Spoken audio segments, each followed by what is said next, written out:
நான் தான் ஓம் காரம். பொய் புரட்டு, துஷ்டத்தனம், அநியாயம், அநீதி மற்றும் கொடுமைகள் நடக்கும் இடத்தில் நான் வறட்சியை தருவேன். ஆனால் அன்பு, சத்தியம், அகிம்சை, தியாகம் மற்றும் உதவி செய்யும் எண்ணம் இருக்கும் இடத்தில் நான் என்றும் வசந்த காலமாக இருப்பேன். நான் தான் ஓம் காரம். சுக்கிராச்சாரியார் இரண்யகசிபுவிற்கு தேவர்களைப் பற்றி எச்சரிக்கை செய்கிறார். பலத்தை பெருக்கிக் கொள்ள கூறுகிறார். அதோடு கடும் தவம் செய்யுமாறு ஆணையிடுகிறார். இரண்யகசிபுவும் தவம் செய்யச் செல்கிறான். மறுபுறம் கைலையில் சரஸ்வதி, லக்ஷ்மி மற்றும் பார்வதி கவலை கொள்கிறார்கள். மீண்டும் அரக்கர்கள் சக்தி பெறக்கூடாது என்று நினைக்கிறார்கள். அந்தகாசுரன் தனது தந்தை இரண்யகசிபுவை தேடி கைலை வருகிறான்.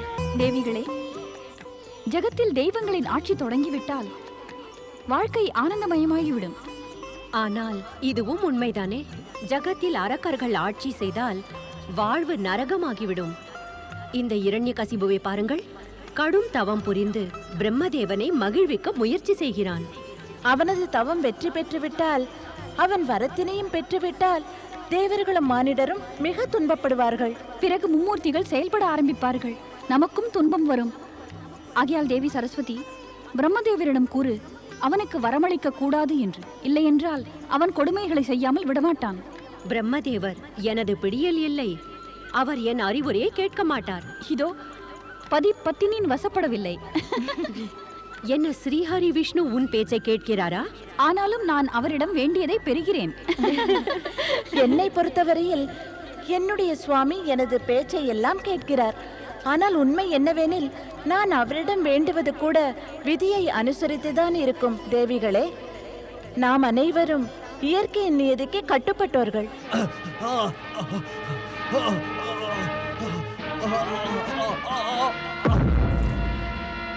இது அந்தகாசுரனின் குரல்.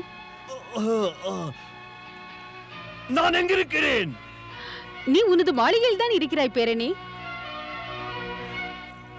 நாராயண நாராயண. ஓம் நமச்சிவாய. வா நாரதா, இந்த இரு தேவிகளும் கைலைக்கு உன் தூண்டுதலில் வந்தார்களா?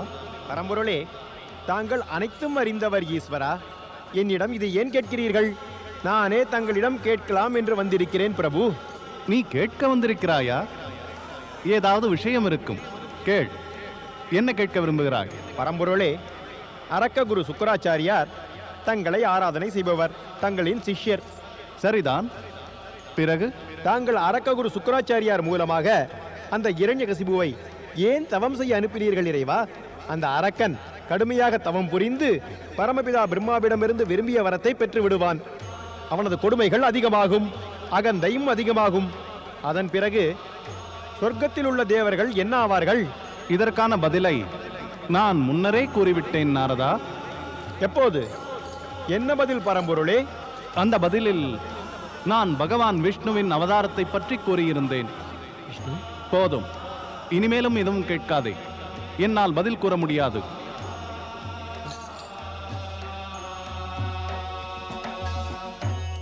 ஓம் நமச்சிவாய. தந்தை இரண்யாட்சரே, உனது தந்தையை ஸ்ரீஹரி விஷ்ணு வதம் செய்து விட்டார். இந்த துக்ககரமான செய்தியை நீ அறியாயா?